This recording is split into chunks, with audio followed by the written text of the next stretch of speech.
Hey, thanks for joining me. Today we're making a card set of standard size cards using leftover materials from my SSS Stamp February Card Kit. That kit came with 2 envelopes and I need 6, so we're going to begin this project by making 4 more.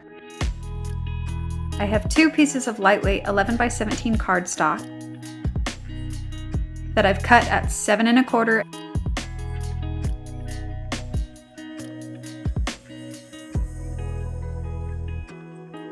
and 9 1/2 inches. That gives me 4 envelope bases. I'm keeping it simple and mirroring the envelopes from the kit to make the new ones.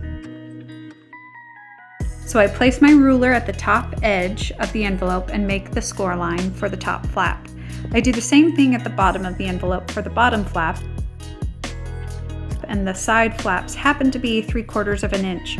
So I just measure that on one side and then the other. The corners of the flaps are curved and angled out of the way. And like I said, I'm going to mirror that.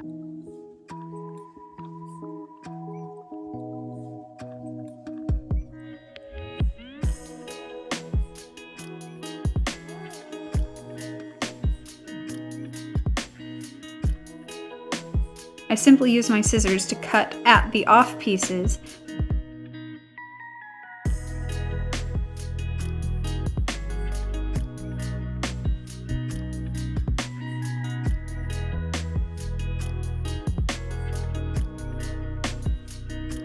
And I fold in the score lines.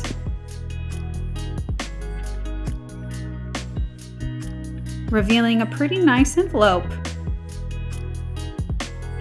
That's a pretty good duplicate of the first.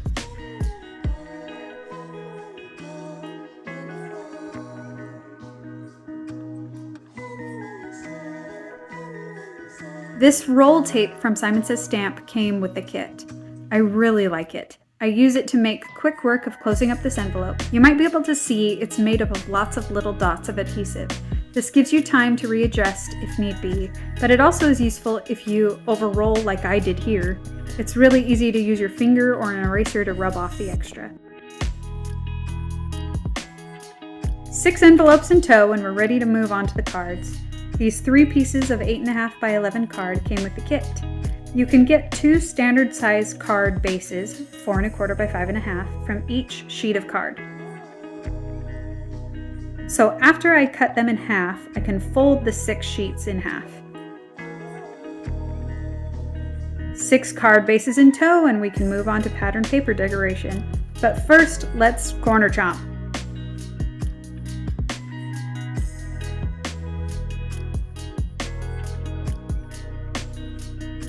These are all my leftover pattern pieces from February. They all came from the same paper pad, but were first used to make my early spring mini album, which is part 2 of a series on my channel where I make booklets from a pizza box.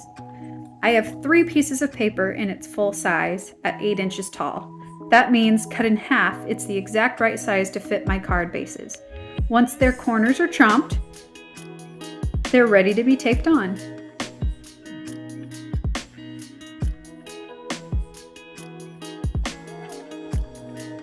Six in tow and we're ready for focal points. So in my plan for the decoration, I have an image, a phrase, and a complementary pattern for each card. Here are my 6 ideas. I'll start by fussy cutting out each image. Something I could have done, which I normally do, is take a felt tip pen or an ink pad to ink up the edges of every piece of paper I put on the card. Like I said, I didn't do that here, but I think in my next card set video I will. These ones were more about pattern mixing and fun colors, and I like how simple that can be. I mean, assembling these cards was as easy as running the tape runner and sticking it down.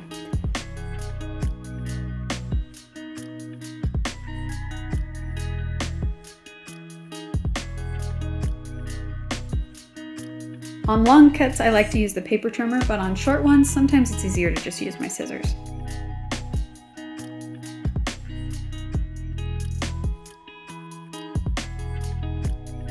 So I can place it this way, Or maybe that way. This is the fun part. Well, it's all the fun part.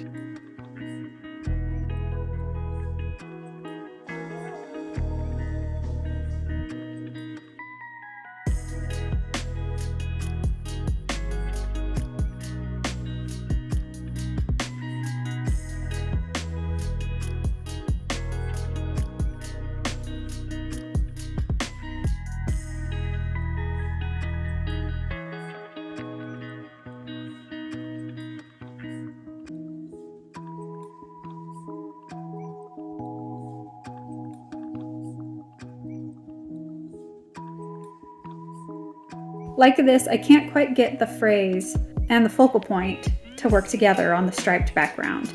Luckily, I still have time with that adhesive tape to make adjustments. Yeah, that's better.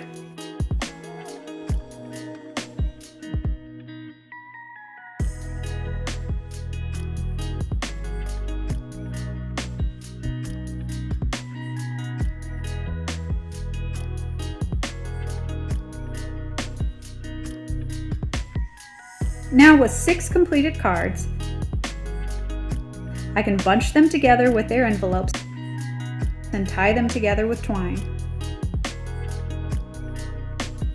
I like to use that center string as an anchor for the bow.